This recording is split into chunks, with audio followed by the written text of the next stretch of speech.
Today's topic is current electricity. Let us start with its brief theory. पहला है इसमें KCL Kirchhoff's current law. वो ये कहता है कि at a particular junction summation of all current is equal to zero. तो suppose ये है करंट I1, ये है करंट I2, ये है करंट I3 और ये है junction A। So for junction A we can write I1 minus I2 minus I3 equal to 0. That is I1 is equal to I2 plus I3. Incoming current जो है वो हमने positive लिए है, आउटगोइंग करंट्स हमने यहाँ पे निगेटिव लिए हैं और जो इक्वेशन हमें मिलता है इससे वो है I1 is equal to I2 plus I3. यहाँ ये है किरचॉफ स्टेटमेंट, किरचॉफ लॉ की statement, that is summation of all current at any junction is equal to 0. Next part है किरचॉफ्स वोल्टेज लॉ। तो किरचॉफ्स वोल्टेज लॉ ये कहता है कि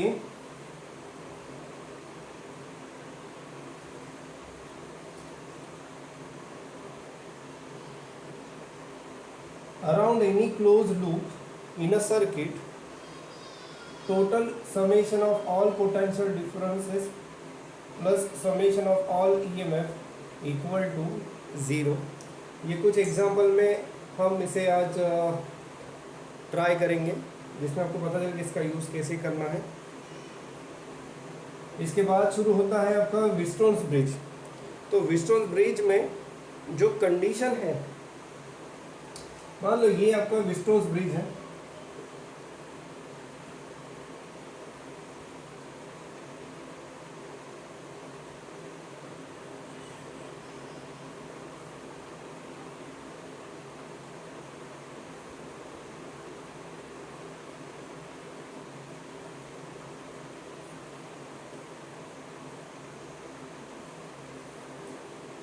और ये है आपका galvanometer.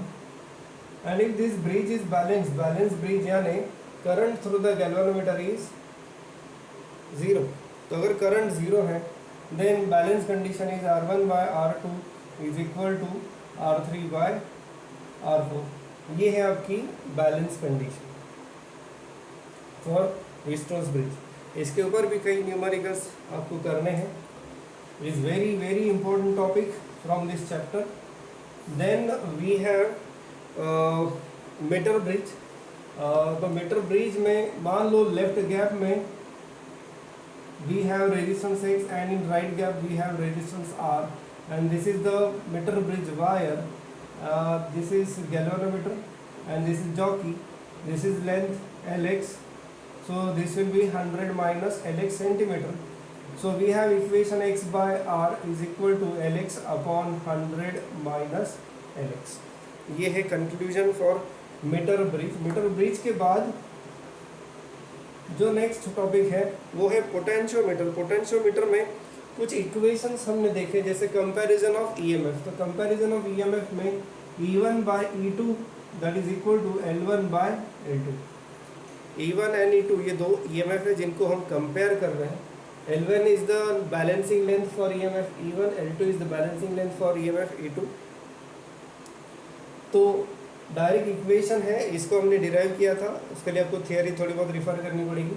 So E1 by E2 is equal to L1 by L2। ये डायरेक्ट मेथड हम इसे कहते हैं। और अगर आप सेल्स को असिस्ट एंड अपोज कनेक्शन दे के ये मेथड करना चाहते हो that is combination of EMF method. So in that case E1 by E2 is equal to L1 plus L2 upon L1 minus L2। ये एक मेथड हमने देखी थी इस चैप्टर के थियोरी में। Last part of this chapter is to measure internal resistance of EMF। तो internal resistance of the EMF by using potentiometer, उसके लिए जो इक्वेशन है तो ये इक्वेशन कुछ इस प्रकार से है कि R is equal to R into L1 minus L2 upon L2। ये वो इक्वेशन है। L1 ये तब बैलेंसिंग लेंथ मिलेगी जब EMF E रहेगा सर्किट में, और L2 ये बैलेंसिंग लेंथ ये तब रहती है जब टर्मिनल PD को हम कंसिडर करें। टर्मिनल PD यानी ये वी।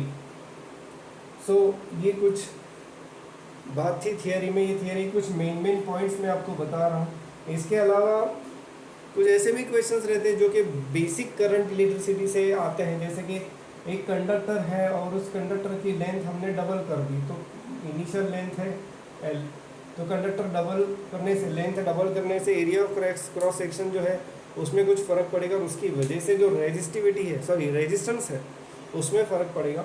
तो वो कुछ न्यूमेरिकल्स अभी हमें देखने हैं, तो वो भी हम देख लेंगे। सो इस तरह के कुछ न्यूमेरिकल्स और ये जो मेन थियरी पॉइंट है उसके ऊपर हमें कुछ अभी क्वेश्चंस करने हैं। तो पहला जो क्वेश्चन है आपकी डीपीपी में, that is if n is the number of free electrons in metallic wire then the resistance is proportional to। अब ये इस क्वेश्चन में resistance is proportional R is equal to V by I। अब ये जो current होता है that current depends on number of charge carriers, तो नंबर ऑफ चार्ज कैरियर्स रहेंगे यानी n upon E, basically upon time, ये rate of flow of current हो जाएगा। So V T upon N E. अब टी को मैं 1 लूँगा क्योंकि मैं rate of flow of current measure कर रहा हूँ, तो टी विल बी 1 सेकंड। सो ये आर जो है, ये बाकी सारे चीज़ें वी टी एन ये सब कांस्टेंट है। R is proportional to 1 by N, ये हमें एक कंक्लूजन मिलता है। So the option is B. तो फर्स्ट का जो आंसर आ रहा है वो है B. Next is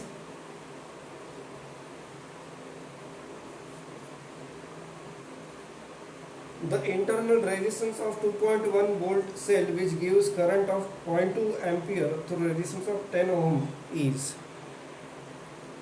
question number second के लिए मान लो ये डायग्राम है जिसमें एक्सटर्नल रेजिस्टेंस जो है वो 10 ओम का है, इंटरनल रेजिस्टेंस आपका आर है, ईएमएफ 2.1 वोल्ट का है और ये करंट आई है। According to Kirchhoff's voltage law मैं एक इक्वेशन यहाँ पे लिख सकता हूँ कि E इज इक्वल टू इस प्रकार से, और यहाँ पे जो करंट मुझे मिलता है so E is equal to I into are plus R. हमें ये इंटरनल रेजिस्टेंस ढूंढना है। यहाँ पे उन्होंने करंट दिया है 0.2, तो अब E by I is equal to are plus R, E by I. E है 2.1 और आपका जो करंट दिया है वो है 0.2 is equal to are plus R. तो आपकी जो आर की जो वैल्यू आ रही है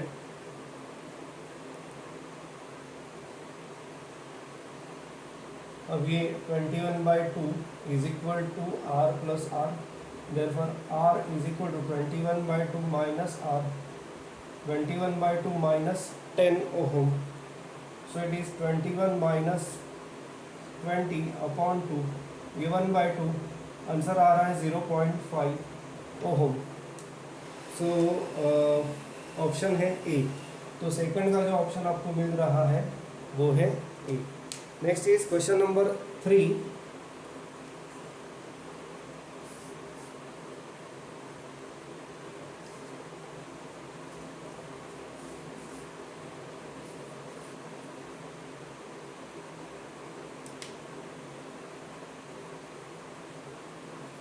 तो क्वेश्चन नंबर 3 है the resistance of wire is R ohm, the wire is uniformly stretched to double its length, now the resistance of wire will be। ठीक है, अब जैसे अभी थोड़ी देर पहले मैंने डिस्कस भी किया था कि इस तरह का क्वेश्चन हमें आ सकता है। Wire is uniformly stretched to double its length, initial length L1 मान लेते हैं, फाइनल लेंथ जो रहेगी वो 2L1 रहेगी। अब वॉल्यूम जो कि सेम रहेगा, तो मैं ये कह सकता हूँ कि A1L1 is equal to A2L2। So A1 by A2 ये जो रहेगा वो रहेगा L2 बाय L1, ये 2L1 बाय L1, तो A1 बाय A2 ये हो जाएगा 2, क्योंकि वॉल्यूम आपका सेम है। अब इस हिसाब से इनिशियल रेजिस्टेंस R1 रहेगा और फाइनल रेजिस्टेंस R2। अब R2 हमें पता है रो resistivity into L2 upon A2, और अगर मैं R1 को लिखूँ तो R1 है रो L1 अपॉन A1। तो R2 के लिए मैं यहाँ पे लिख सकता हूँ L2 जो है, L2 is twice L1 and A2 जो है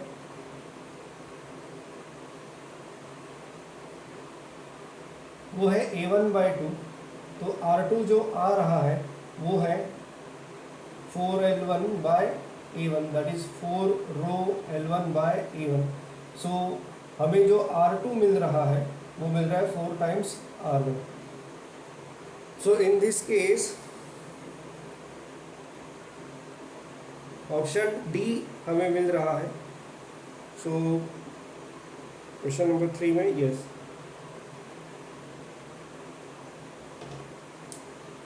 क्वेश्चन नंबर 4,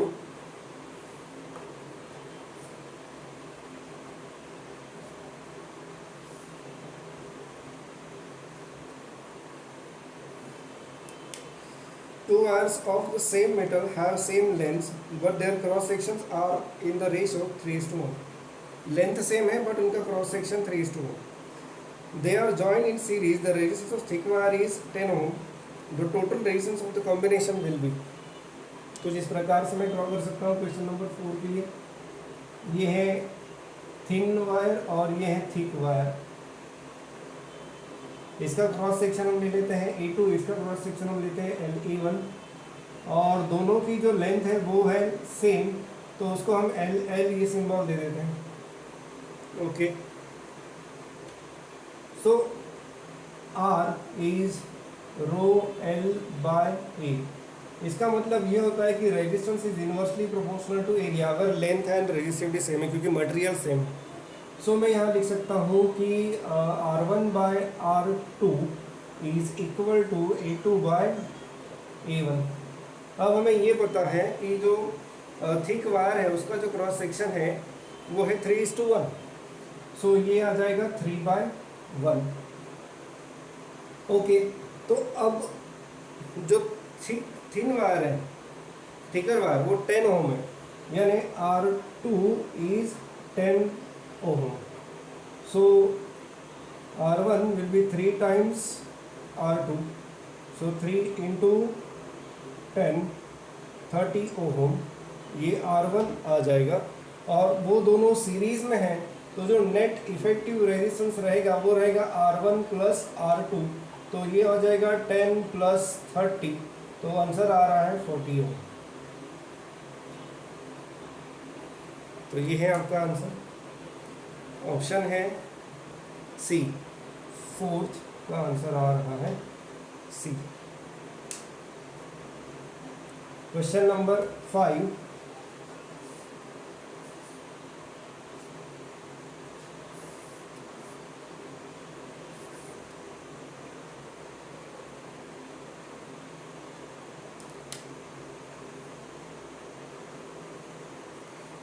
क्वेश्चन नंबर 5,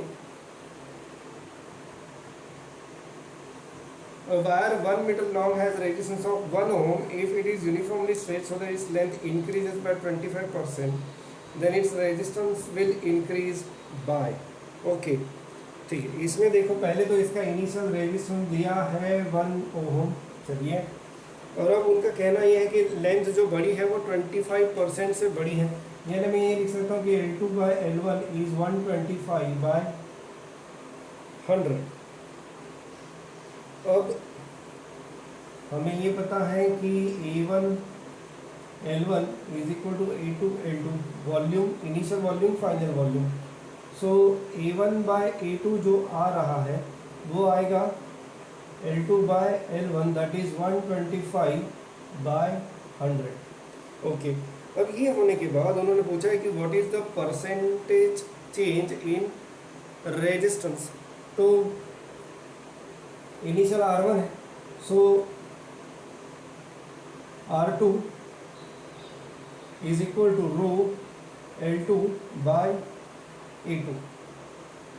तो और R1 जो है वो है रो L1/A1।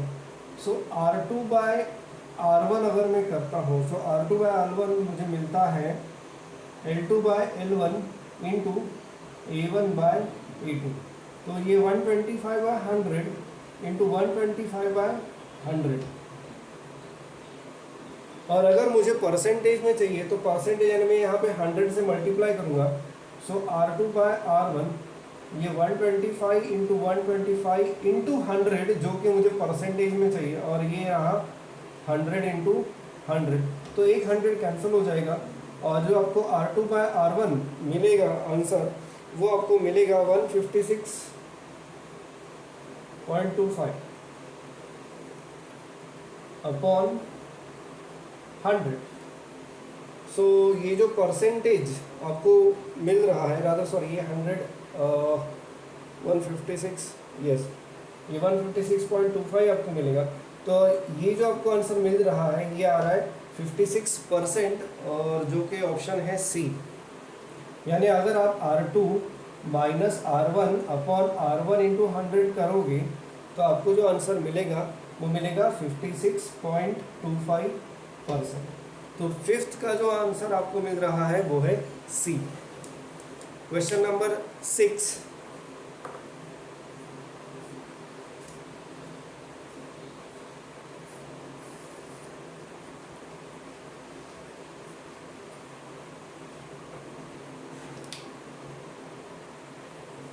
क्वेश्चन नंबर 6 कुछ इस प्रकार से है। In the following circuit diagram find the unknown current I through the circuit. ठीक है, अब अगर आप उस डायग्राम को देखोगे, पहले मैं डायग्राम ड्रॉ कर लेता हूँ। तो इस डायग्राम में उन्होंने ये करंट I हमें पूछा है, बाकी ये भी एक अननोन EMF है जो दिया नहीं है, और ये EMF है 12 वोल्ट का। ठीक है, अब अगर हम देखेंगे यहाँ पे तो ये करंट जो है वो यहाँ पे C पे आ रहा है, और C पे आने के बाद वो दो पार्ट्स में डिवाइड हो रहा है। एक पार्ट है 1 एम्पियर, दूसरा है 2 एम्पियर। यानी जंक्शन C को अगर मैं KCL अप्लाई करता हूँ तो I इज इक्वल टू 1 + 2, ये सीधा सीधा मुझे आंसर मिलता है। So I is equal to 3 ampere, ये स्ट्रेट फॉरवर्ड आंसर मिलता है। यानी क्वेश्चन नंबर 6 जो है उसका आंसर है C। यह है क्वेश्चन नंबर 6। कई बार स्टूडेंट इसको ड्रॉप कर देंगे क्योंकि ये कॉम्प्लिकेटेड KCL KVL वाला डायग्राम लगता है, और ये इतना है नहीं, बेसिकली बहुत सिंपल क्वेश्चन था ये। अब आगे क्वेश्चन नंबर 7, जिसमें यही डायग्राम आपको यूज करनी है। क्वेश्चन नंबर 7 है कुछ इस प्रकार से। From the circuit diagram in problem 6 what is the value of resistance R। अब ये जो R है इसकी वैल्यू उन्होंने पूछी है। इसके लिए कुछ नहीं करना है, हमें बस एक KVL अप्लाई करना है। So apply KVL to loop. कौन सा लूप लेंगे हम? ABCDEFA, ये पूरा लूप, ये बाहर वाला, इसे हम कंसिडर करेंगे। So in that case 12 minus IR। अब ये I हमें पता है, ये है 3 इंटू R, यहाँ कुछ नहीं है।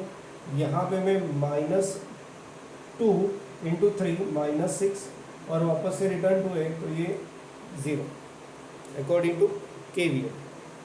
सो 12 minus 6 minus 3R is equal to 0, और इसीलिए R is equal to 2 ohm, ये आंसर मिल रहा है। तो क्वेश्चन नंबर 7 का जो आंसर है वो है A। फिर है question number 8। So question number 8 कुछ इस प्रकार से है। Using the circuit diagram of problem number 6 what will be the EMF of cell E। फिर से वही, अब हमें बस लूप चेंज करना है और KVL अप्लाई करना है। सो अप्लाइंग KVL टू, कौन सा लूप लेंगे हम? ABCFA। तो फिर से 12 माइनस 3I माइनस 1, और ये प्लस E हो जाएगा, is equal to 0। So in that case अब ये जो E है, E की डायरेक्शन ये ऐसी है, तो ठीक है, ये प्लस हो जाएगा। Let me check the diagram first. Okay, तो ये ऐसा लूप है। सो ये 12 माइनस 3 इंटू आई, क्योंकि ये आई की वैल्यू 3 है, BC में कुछ नहीं है, माइनस 1 क्योंकि हम करंट की डायरेक्शन में ही जा रहे हैं। सो ये -1 हो जाएगा और ये +E। अब देखते हैं हमें क्या मिलता है। सो 3 आर की वैल्यू, सॉरी ये थोड़ा गलत हो गया, ये यहाँ पे 3 इंटू आर की जो वैल्यू हमें मिली, वो आर की वैल्यू हमें कितनी मिली, आर इज 2। सो ये करंट है 3 इंटू 2 6। अब ठीक है, ओके। सो 3 इंटू 2 ये 6 हो जाएगा, 12 माइनस 6, 6 माइनस 1, तो ये 5 आ रहा है, 5 plus E equal to 0 and therefore E is equal to -5 volt. तो जो आपको ऑप्शन मिल रहा है वो है, कौन सा ऑप्शन मिल रहा है, डी है शायद से, question number 8, yes it is option D. नहीं ये 8 है सर, तो 8 का आंसर है आपका D. Question number 9,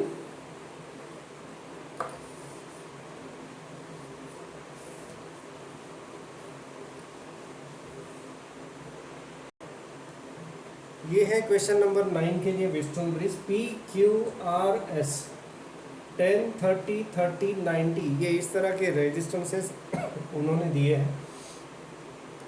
so naturally यहाँ से दिखाई देता है कि R1/R2 is equal to R3/R4, यानी ये जो ब्रिज है वो बैलेंस ब्रिज है। बैलेंस ब्रिज है यानी यहाँ से कोई भी करंट नहीं जाएगा। यहाँ से अगर कोई करंट नहीं जाएगा, इसका मतलब ये है कि series combination of PQ is in parallel with series combination of R and S। यानी इसका अगर इक्विवेलेंट देखना चाहे तो वो कुछ इस प्रकार से रहेगा, ये 30 प्लस 10 40 और ये 30 plus 90 120, they are connected to EMF like this. और उन्होंने यहाँ पे हमें शायद से करंट पूछा है, यस। तो 40 और 120 का कॉम्बिनेशन पैरेलल में है, तो उसको अगर हम देखा जाए तो नेट जो रेजिस्टेंस मिलेगा वो 40 इंटू 120 अपॉन 40 प्लस 120। तो इसका जो आंसर आपको नेट इफेक्टिव रेजिस्टेंस जो मिल रहा है दैट इज इक्वल टू 30 ओम। अब इसके बाद एक और चीज़ यहाँ पे है, ये जो है ये 7 वोल्ट है और इसका इंटरनल रेजिस्टेंस दिया है वो है 5 ओम, यानी जो टोटल रेजिस्टेंस आपको मिलेगा, सो दिस इज 5, तो ये 30 और ये 5 35 ओम। सो ये 35 ओम आपका टोटल सर्किट का रेजिस्टेंस है और करंट रहेगा, in this case current is V/RT। सो ये है 7 और ये है 35, तो ये 1/5 करंट जो आपको मिल रहा है वो है 0.2 एम्पियर, यानी ऑप्शन है ए, 9 का ऑप्शन आ रहा है A. Okay, next is question number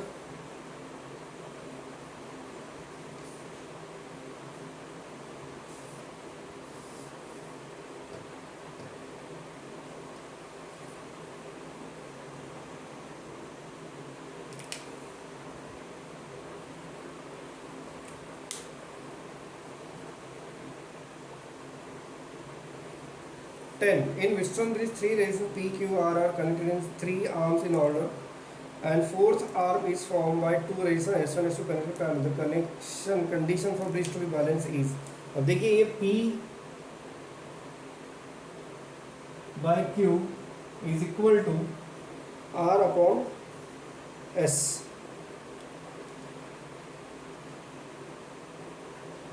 अगर डायग्राम हम ड्रॉ करें तो कुछ इस प्रकार से डायग्राम रहेगी। So P by Q is equal to R upon, अब इन दोनों का पैरेलल कॉम्बिनेशन वो रहेगा S1 S2 upon S1 plus S2, यानी P by Q is equal to R into S1 plus S2 divided by S1 S2। So यहाँ से हमें पता चलता है कौन सा ऑप्शन मिल रहा है हमें, ऑप्शन ए आ रहा है आंसर 10 का, तो जो है वो है ए। क्वेश्चन नंबर 11,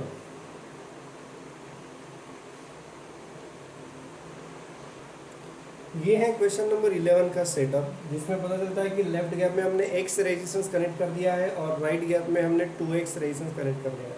इसकी बैलेंसिंग लेंथ रहेगी Lx, इसकी Lr हम एज्यूम कर लेते हैं। तो हमें ये पता है कि x by 2x is equal to Lx upon 100 minus Lx। तो ये 1/2 Lx अपॉन 100 माइनस Lx। तो ये 100 minus Lx is equal to 2Lx। So 100 is equal to 3Lx। तो Lx आपको मिलता है 33.33, यानी आपका जो ऑप्शन मिलेगा आपको 33.3 सेंटीमीटर फ्रॉम लेफ्ट एंड, यहाँ से जो आपको डिस्टेंस मिलेगा वो मिलेगा 33.3 सेंटीमीटर। ये था क्वेश्चन नंबर 11, ऑप्शन है बी।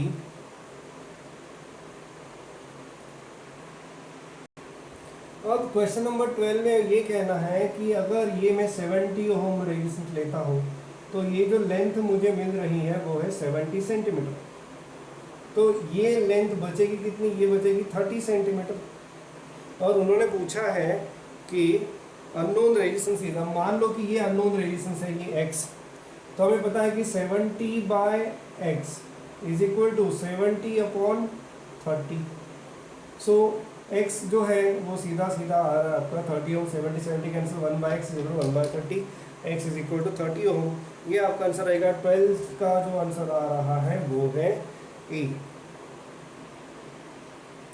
क्वेश्चन नंबर 13 में, if the balancing point is obtained at 35th centimeter in a meter bridge, then the ratio of resistance in the gap is x/r, ये पूछा है। अब ये जो है वो है 35, तो ये रहेगा 100 माइनस 35।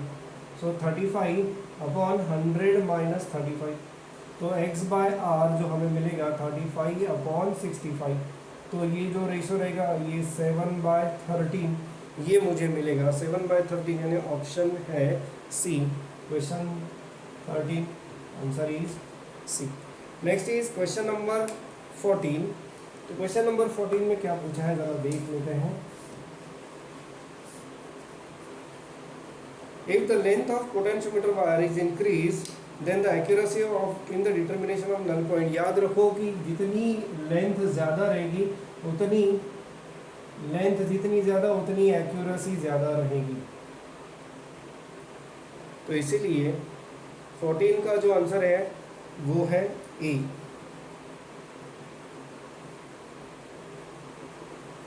लेंथ बढ़ाने से आपका वोल्टेज ग्रेडियंट, पोटेंशियल ग्रेडियंट जिसे आप बोलते हैं, वो बढ़ता है, और पोटेंशियल ग्रेडियंट बढ़ने से आपकी एक्यूरेसी बढ़ेगी। सो 14 का आंसर है A. Next is question number 15। EMF of a cell can be measured with the potentiometer but not with the voltmeter because, इसका आंसर आपको पता है, potentiometer does not draw current from the cell।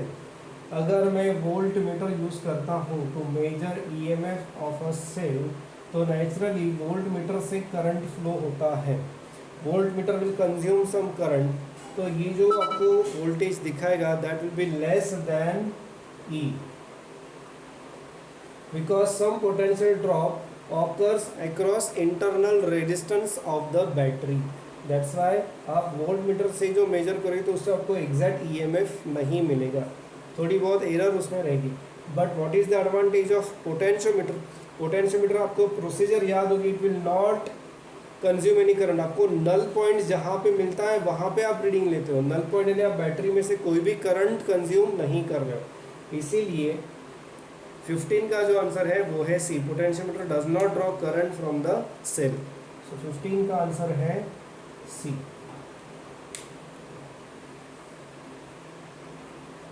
Question number 16 में उनका कहना यह है कि the cell of EMF 2 volt and when it is connected to wire of 10 ohm resistance, the potential difference between the terminal is 1 volt, the internal resistance of the cell is।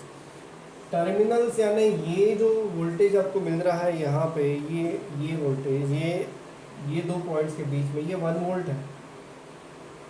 यानी अब अगर मैं इसको लिखूँ E, let I be the current, so E is equal to I R plus I R, और terminal PD यानी इसका मतलब होता है आई आर। अब ये हो जाएगा आई इंटू आर प्लस आर। तो जब मैं E बाय V ये रेशियो लेता हूँ तो E bye V is basically I into are plus r upon are I R. तो आई कैंसिल हो जाएगा, E bye V is R plus r upon are.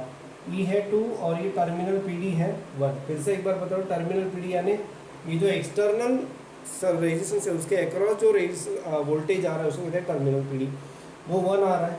तो ये R plus r upon r, अगर आप कैलकुलेशन में 2R is equal to are plus r, so R is equal to, यानी जो इंटरनल रेजिस्टेंस आपको मिल रहा है वो भी 10 ओम का है। सो आपका जो आंसर आना चाहिए वो है बी। 16 का जो आंसर है वो है बी। क्वेश्चन नंबर 17,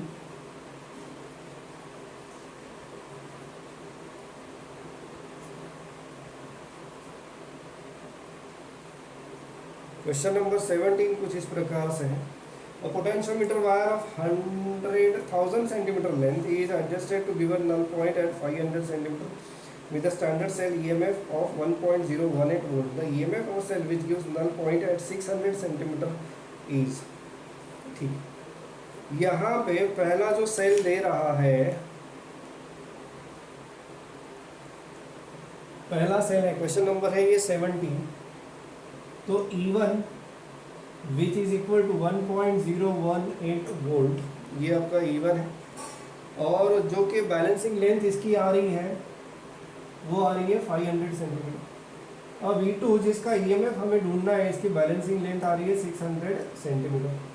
तो ये E2 जो है इसकी वैल्यू उन्होंने पूछी है। सो हमें पता है कि E2 by E1 is equal to L2 by L1। So E2 is equal to L2 by L1 into E1. E2 is equal to 600 upon 500 into 1.018। अगर ये कैलकुलेशंस आप करते हो तो आपको जो आंसर यहाँ पे मिलेगा दैट विल बी 1.22 वोल्ट। यानी क्वेश्चन नंबर 17 जो है उसका आंसर आ रहा है E। Next is question number 18।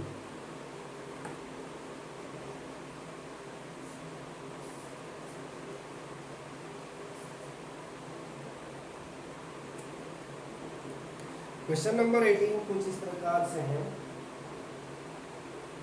A cell sends current of 1 ampere through the circuit of resistance 5 ohm. The EMF of the cell of internal resistance 1 ohm will be, ठीक। तो फिर से एक बार हम डायग्राम की मदद ले सकते हैं यहाँ पे।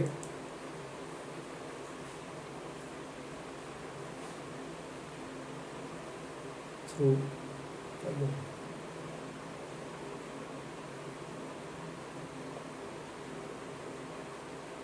तो ये 5 ओम का रेजिस्टेंस है, ये है करंट है आपका, ये है ई और ये है इंटरनल रेजिस्टेंस। अब जो जो दिया है उसके हिसाब से इक्वेशन हम बना सकते हैं। E is equal to I into are plus are.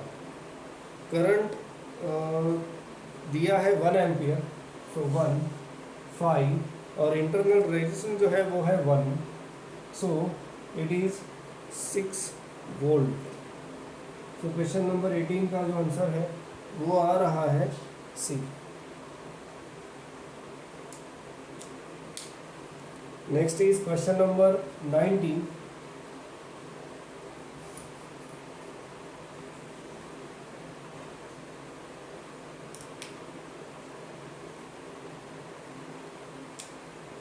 In electric circuit, the terminal potential difference is 1.5 volt and potential difference across internal resistance is 0.5 volt. The EMF of the cell in the circuit will be, फिर से एक बार मैं बता रहा हूँ कि जो हमारे पास common equation E is equal to I R plus I into पहले ही कहा था कि ये जो I इंटू आर है ये है टर्मिनल पीडी, टर्मिनल, और ये जो है I into r this is the potential difference across internal resistance. ये दोनों चीज़ें दी है, ये दिया है कुछ तो 1.5 volt,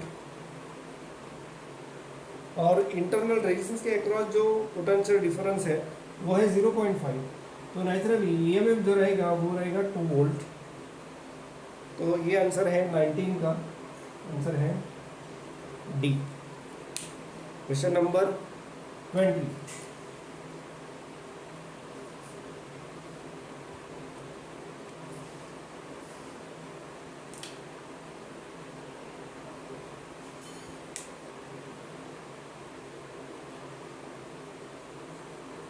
Potential gradient along the potentiometer wire is 6 millivolt per centimeter. The balancing length for a cell of EMF 1.5 volt will be. Potential gradient जो दिया है वो दिया है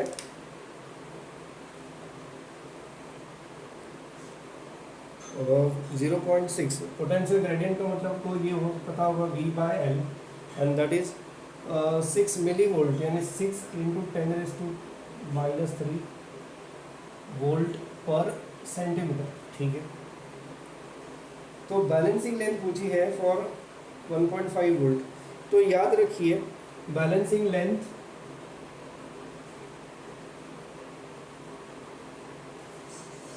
is equal to EMF upon potential gradient.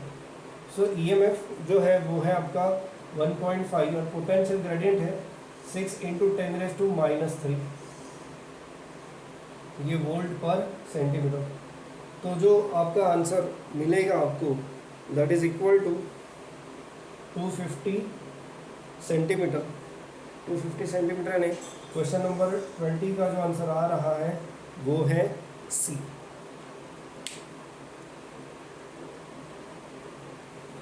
Question number 21।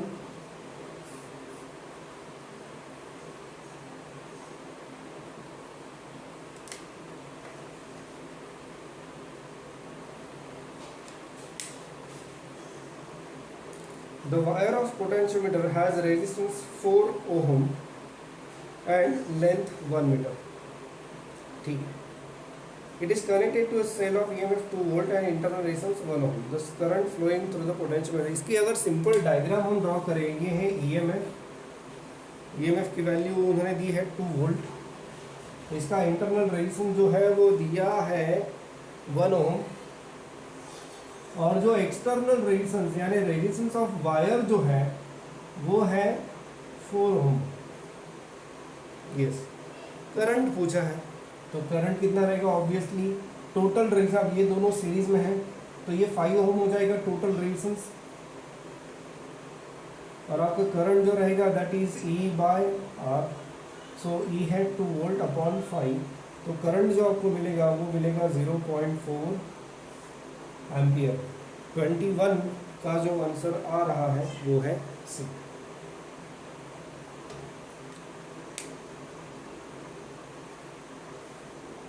Next question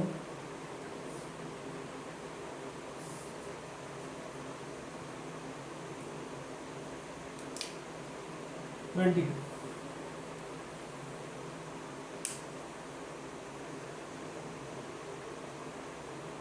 A voltmeter has a resistance of 50 ohm is connected across cell of EMF 2 volt and internal resistance 10 ohm. ठीक, the reading on the voltmeter is, इसका भी simplified diagram वैसा ही है। ये है voltmeter का resistance जो कि दिया है 50, ये वोल्टमीटर है, and it is connected across EMF of 2 volt and internal resistance 10 ohm। हमें ये वोल्टमीटर वही रीडिंग देगा जितना वोल्टेज इसके अक्रॉस, यानी हमें ढूंढना है आयाम, हमें ढूंढना है टर्मिनल पोटेंशियल डिफरेंस। तो ये 22 जो है, अब यहाँ पे करंट वगैरह कुछ भी नहीं दिया है तो हम पहले करंट निकालें। तो current is 2 upon 50 plus 10, so 2/60, 1/30 ये करंट है। और हमें निकालना है potential across, potential difference across voltmeter, so IR, so 1/30 into 50, तो जो आपको आंसर यहाँ पे मिलेगा दैट विल बी 1.666 वोल्ट। तो आंसर है D 22, answer is D. Next is question number 23।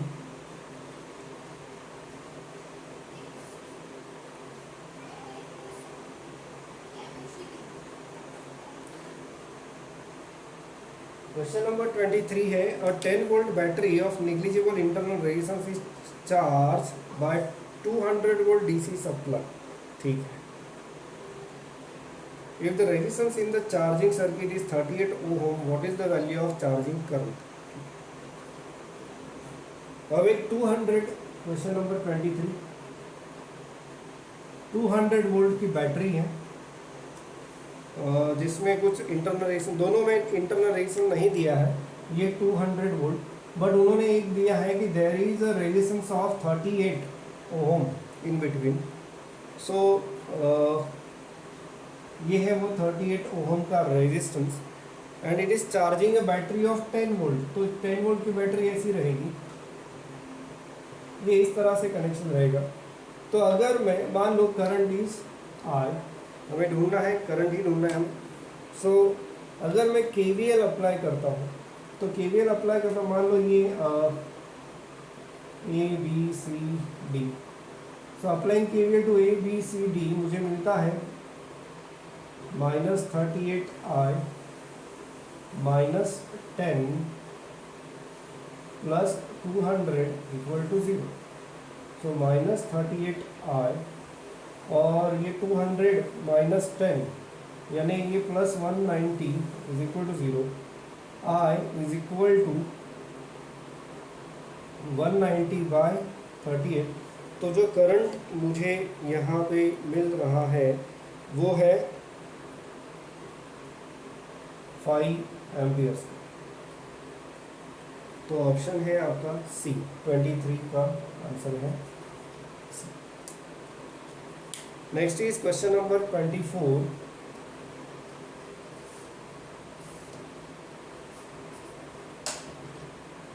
तो क्वेश्चन नंबर 24 कुछ इस प्रकार से है,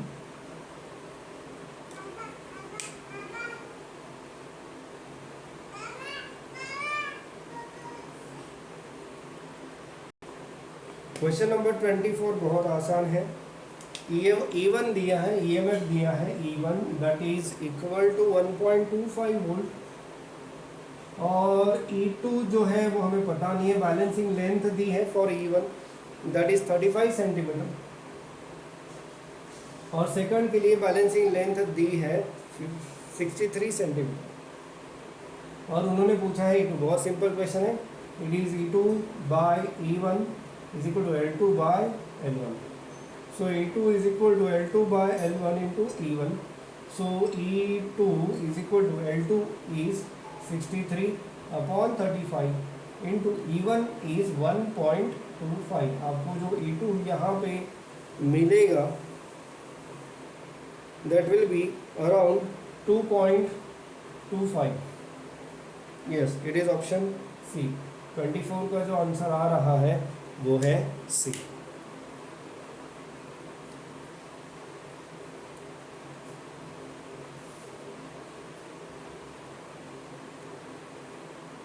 क्वेश्चन नंबर 25।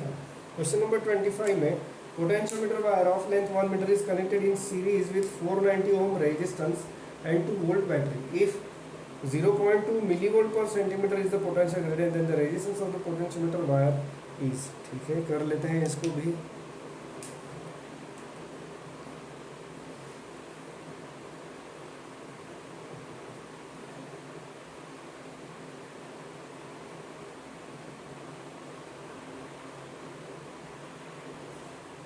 अब ये क्वेश्चन नंबर 25 में पोटेंशियोमीटर वायर AB है और ये पोटेंशियोमीटर वायर के अक्रॉस जो पोटेंशियल ग्रेडियंट है वो है 0, यानी वो दिया है कुछ तो 0.2 मिली वोल्ट पर सेंटीमीटर।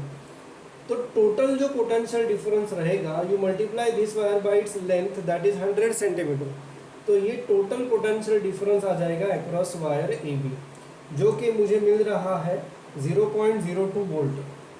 तो वायर ए बी के अक्रॉस जो पोटेंशियल डिफरेंस है वो है 0.02 वोल्ट। फिर से एक बार बता रहा हूँ, ये मैंने कैसे निकाला। पोटेंशियल ग्रेडियंट दिया है, वो दिया है 0.2 मिली वोल्ट पर सेंटीमीटर। ये टोटल लेंथ है 100 सेंटीमीटर, तो टोटल जो पोटेंशियल डिफरेंस रहेगा वो 0.2 इंटू 10⁻³ यानी मिली वोल्ट को वोल्ट में कन्वर्ट किया, मल्टीप्लाई बाय 100, तो हमें total potential difference across wire A B मिलेगा। इसके बाद ये रेजिस्टेंस एडिशनल 490 है और ये 2 वोल्ट, ये पूरा सर्किट इस प्रकार से। तो ये जो पोटेंशियल डिफरेंस इस रेजिस्टेंस के अक्रॉस आ रहा है, कौन सा, 490 के अक्रॉस, वो रहेगा 2 माइनस 0.02, 2 माइनस 0.02, तो वो आ रहा है 1.98। तो करंट कितना रहेगा, current is 1.98 divided by this resistance, तो ये करंट आ रहा है थ्रू द सर्किट। अब मुझे चाहिए रेजिस्टेंस ऑफ वायर, तो रेजिस्टेंस ऑफ, मुझे पता है कि पोटेंशियल डिफरेंस है 0.02 वोल्ट, तो current into resistance, this is the let, this is B resistance of wire A B, तो I into r is 0.02, r is 0.02 upon I, तो I का रेसिप्रोकल 490 अपॉन 1.98, तो ये 2 अपॉन 198 आ जाएगा। इसका आंसर आपको अप्रॉक्सीमेटली 4.9 ऐसा मिलता है। तो 4.9 यानी ऑप्शन है ए।